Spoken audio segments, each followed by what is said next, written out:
گاؤں کے کنویں پر 3 عورتیں پانی بھر رہی تھیں۔ ایک عورت کا بیٹا وہاں سے گزرا۔ اس کی ماں بولی، وہ دیکھو میرا بیٹا انگلش میڈیم میں ہے۔ تھوڑی دیر بعد دوسری عورت کا لڑکا گزرا۔ اس کی ماں بولی، وہ دیکھ میرا بیٹا بھی انگلش اسکول میں ہے۔ تیسری عورت کا بیٹا وہاں سے گزرا۔ دوسرے بیٹوں کی طرح اس نے بھی اپنی ماں کو دیکھا اور ماں کے پاس آیا۔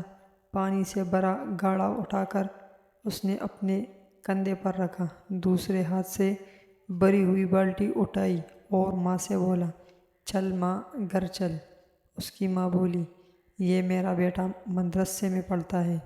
اس کی ماں کے چہرے کی خوشی دیکھ کر باقی دونوں عورتوں کی نظریں جھک گئی۔